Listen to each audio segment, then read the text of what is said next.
এয়া আমাৰ birthday girl এয়া আমাৰ এতিয়া ৰাতিৰ মানে বাৰ্থডেটো মানে অকণমান অনুষ্টুপীয়াকৈ মানে চেলিব্ৰেট কৰা হৈছে এয়া এতিয়া জন্মদিন বুলি কেকটো কাটি লওক আৰু হেল্ল' মোৰ বন্ধু বান্ধৱীসকল আপোনালোক সকলোকে মোৰ ইউটিউব চেনেলৰ অন্য এটা ভিডিঅ'লৈ স্বাগতম জনাইছোঁ আৰু আজি কেক কাটিবলৈ লৈছোঁ মানে এতিয়া ৰাতি 12টা বাজিছে আৰু ভণ্টিৰ বাৰ্থডে আছে সৰু ভণ্টিৰ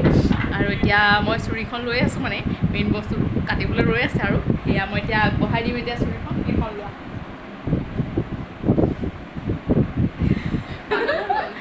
মানুহ আহাও এয়া আমাৰ মা একদম পূৰা ৰেডি হৈ ৰৈ আছে ধুনীয়াকৈ এয়া ৰাতি আৰু আমি ৰাতি এতিয়া জধলা মুঠলাকৈ আছোঁ আৰু দেই নবেল মেইন আৰু মানে কেক বনাই দিয়া সেইকাৰণে এতিয়া মই কেকটো বনাই দিছোঁ আৰু ধুনীয়াকৈ একদম পটাপট বনাইছোঁ আৰু মানে 12টা বজাৰ আগত বনাই দিছোঁ মানে পটাপট আৰু সেয়া মোক ছোৱালী আনিবলৈ মাতিছে নিজে ষ্টাইল কৰি আছে একদম পূৰা হৈ আছে আৰু গুডি মেইন মানুহ এতিয়ালৈকে হোৱা নাই আহি গ'ল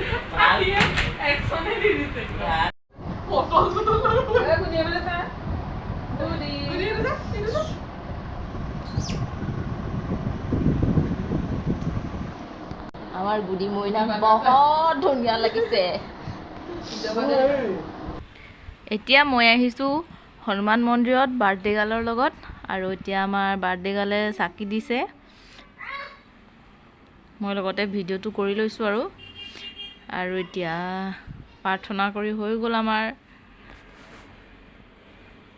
এয়া আমাৰ হনুমান মন্দিৰ বাৰ্থডে গাৰ্লৰ লগতে ময়ো অলপ মন্দিৰত মূৰ দোৱাই থৈ আহিলোঁ আৰু এতিয়া মিঠাই লৈছে বাৰ্থডে গাৰ্লে আমাৰ বাৰ্থডে গাৰ্লৰ নেক্সট কেক কটাৰ টাইম আহি গ'ল আৰু এতিয়া আমি কেক কাটি লওঁ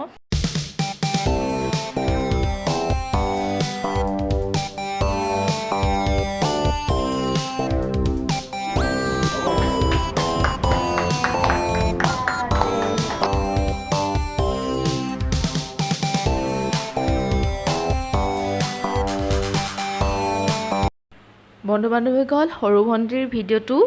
এনেদৰেই মোবাইলত সাঁচি ৰাখিলোঁ আৰু ভিডিঅ'টো চাই ভাল লাগিলে লাইক ছাবস্ক্ৰাইব এটা কৰি যাব নতুনকৈ চোৱা লোকসকলেও ছাবস্ক্ৰাইব এটা কৰি যাব আজিলৈ আহোঁ বাই বাই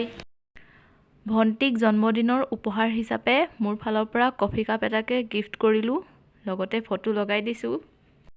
কাপটো কেনেকুৱা লাগিছে জনাবলৈ নাপাহৰিব